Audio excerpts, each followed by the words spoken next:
Kalian tidak akan pernah kaya dalam bisnis kalau lu belum ngerti 4 hal simple ini.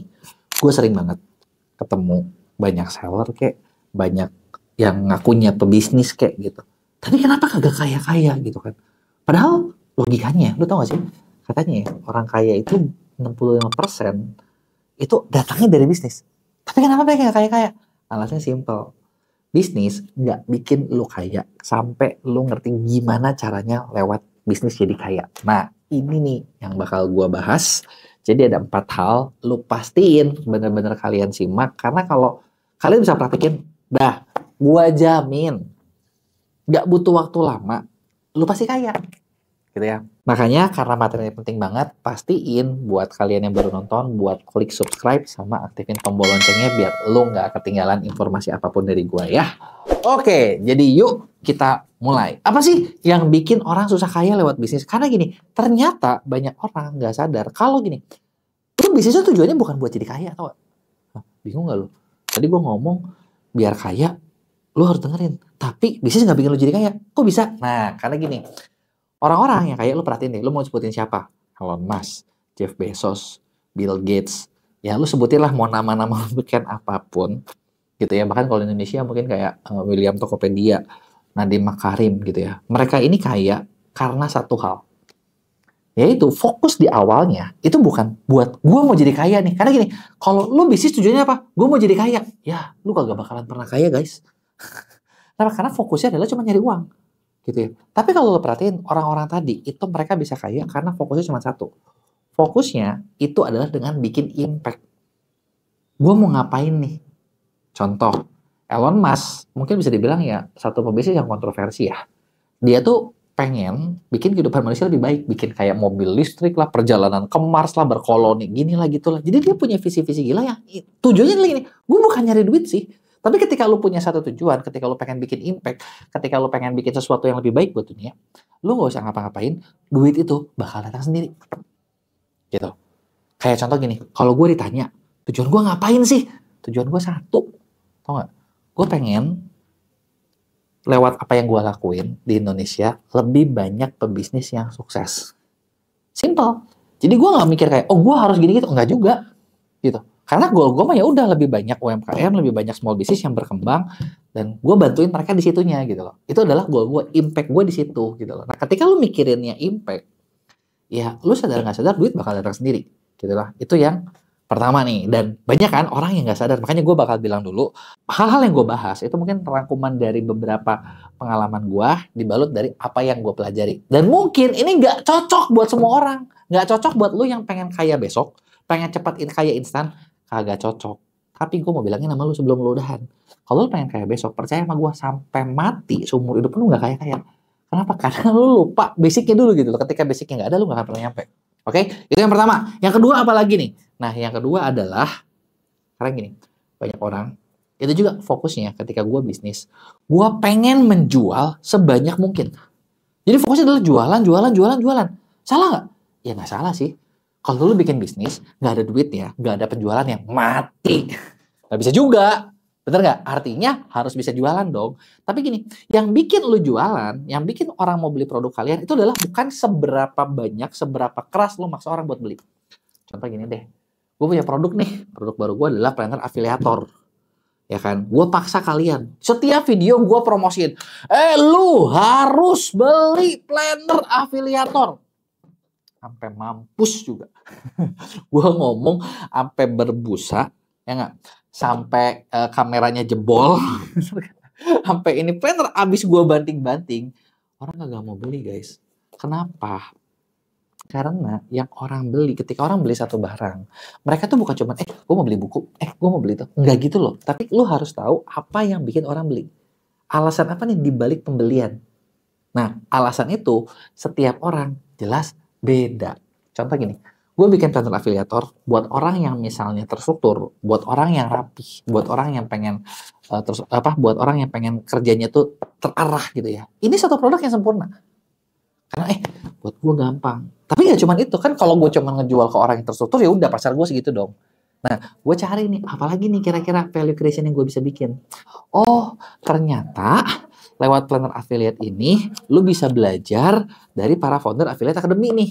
Jadi ada materi-materi dari Miss Content, ada materi-materi dari KVA, ada materi-materi dari Codenis, dan itu buat orang yang pengen belajar juga satu hal yang menjual. Jadi gue punya value kedua gitu loh.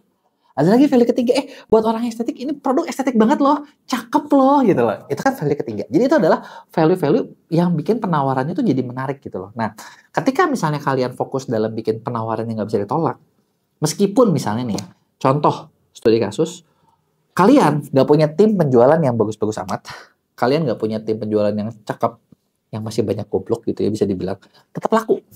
Kenapa? Nih, gue cerita, Affiliate Academy ini adalah bisa dibilang satu company yang baru dibikin, umurnya itu baru Oktober 2024, jadi masih baby banget. Tapi secara penjualan itu udah lumayan, ratusan juta juga per bulan. Padahal kalau lu tanya, apakah orang-orangnya udah pada jago jualan? Kagak. Jadi gue aja jujur ya, sering kesel nih, sering gedek nih sama tim dari AVA, tim dari Affiliate Academy ketika, kok nih kadang salesnya masih bego ya, kok adminnya masih sering. Jadi ketika misalnya gini, suka ada ya dari misalnya kayak audiens kita yang komplain, aduh kenapa ya di sini balasnya lama banget? Jangankan kalian, gua aja gedek. Tapi ya gimana, orang perusahaannya kita masih baru, kita masih nge-training, masih bikin orang-orang tersebut biar bisa jalan gitu loh. Tapi kita berusaha semakin lama supaya makin baik gitu. Nah di sini kebuktian kalau ya jualan kita belum jago gitu loh, tim kita masih bego tapi penjualan udah bagus. Kenapa? Karena dibalik dari irresistible offer, penawaran yang tidak bisa ditolak. Nah, yang ketiga, kalau kalian mau kaya juga adalah kalian jangan lupain hak kecil dalam bisnis. Biasanya banyak orang tuh selalu fokus gimana caranya supaya gue dapat traffic sebanyak mungkin. Bener nggak? Lu tuh harus dikenal sebanyak orang. Kalian harus viral. Kalian harus bisa begini, begitu. Bener nggak? Makanya kan banyak nih orang-orang yang ibaratnya, lu perhatiin deh ya. Dan lu tulis di komen, gue pengen tahu nih, menurut siapa aja nih ya, orang-orang yang dalam tanda kutip buat dapat terkenalnya, pansosnya kadang berlebihan, bener nggak? Yang agak nyerempet sama hukum dikit gitu kan, ngajak ribut ini, ngajak ribut itu, nanti ribut di podcast A, nanti ribut di podcast B, sering dong dengar yang seperti itu, bener nggak? Sebenarnya tujuannya apa sih? Tujuannya satu kan, biar bisa narik perhatian audiens, biar bisa dikenal, karena ketika lo dikenal, harapannya adalah lo bisa jualan barang-barang yang di ini.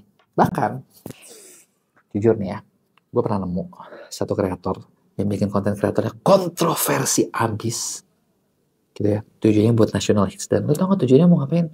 Cuman mau jualan guys. Karena sebelumnya ketika dia jualan kurang laku. Nah ini dia kan maksud gue kan, hal-hal yang sebenarnya apakah lo perlu fokus ini? Enggak. Justru gue bilang ketiga adalah kalau kalian mau jualan dan kalau kalian mau bisnis kalian jangka panjang, lo mau kaya, yang lo perlu lakuin sebenarnya bukan lo harus cari sensasi, bukan lo harus aneh-aneh, tapi paling penting adalah bisa nggak kalian rubah konsumen itu jadi salesnya kalian. Karena nggak ada yang lebih kuat daripada konsumen yang jadi sales. Konsumen yang jadi brand messenger. Gitu. Ketika lo bisa bikin, caranya gimana? Caranya adalah ketika kalian bisa bikin konsumen kalian puas, saking puasnya. Jadi dia mempromosikan produk kalian sendiri secara gratis.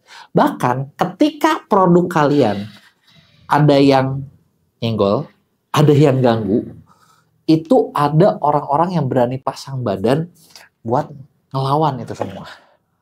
Gitu. Ini gue nemu ya, nggak banyak memang di Indonesia, tapi ada beberapa kasus yang seperti ini.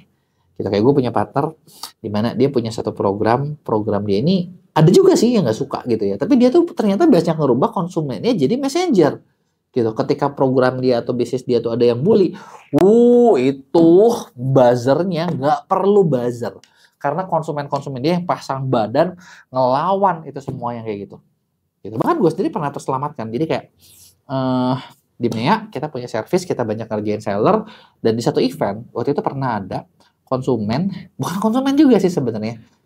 Dia belum kerja sama kita jujur, tapi dia ceritanya meragukan gitu loh, meragukan di publik kayak kita bisa kayak gini gitu nanti kan kejadian seperti apa gitu kan, dia cerita dengan trauma masa lalu dia gitu, dengan kerjaan sama tim lain, dan ternyata ketika lagi di publik juga ada klien gua yang justru malah pasang badan ngebelain, lu tahu nggak di sini tuh beda, dia yang ngejelasin.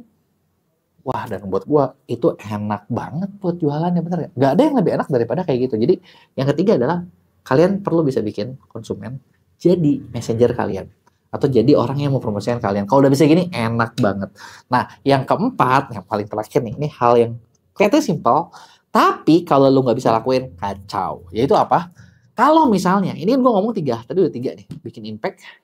Yang kedua, lo bikin penawaran nggak bisa ditolak. Yang ketiga, bikin konsumen sangat puas. Yang keempat, kalau misalnya lo gagal, ada yang salah, ada yang tidak sesuai, kalian harus tahu dan tahu apa yang harus diperbaikin. Misalnya, contoh, kalian udah coba nih, gue punya visi bagus, gue udah pengen bikin impact. Oke, good, selamat. Langkah 1 udah lo lewatin. Langkah 2, oke, gue udah coba bikin irresistible offer, penawaran yang gak bisa ditolak. Tapi ternyata ketika kalian jualin gak laku-laku. Nah, yang salah apakah impact-nya atau offer-nya? Nah, kalau misalnya offer-nya, berarti kan harus ada yang diperbaiki nih di offer. Gitu kan. Baru kita ulang lagi gitu loh. Berhasil nggak? Oh, berhasil. Tapi nggak jadi level ketiga. Level ketiga adalah ketika kalian bisa bikin orang-orang jadi belain kalian, konsumennya puas. Oh, berarti jangan-jangan offernya terlalu menjanjikan, sedangkan produknya tidak sebagus itu. Rombak lagi. Ketika ada yang salah, lu harus tahu gimana cara benerinnya dan gimana caranya biar itu jadi bener. Jadi, itu dia tadi nih. 4 hal yang ketika kalian lakuin, buktiin deh, lu bisa 4 level ini, gue jamin lu kaya. Cuman gue nggak tahu berapa lama kalian bisa selesaiin 4 level ini. Karena kesannya simpel, tapi susah, guys. Coba kasih tahu gue pendapat kalian tentang 4 hal yang tadi gue bahas tentang rahasia kaya ini. Jangan lupa buat kirim like juga dan kirim ke teman-teman lu yang lagi pengen kaya beneran.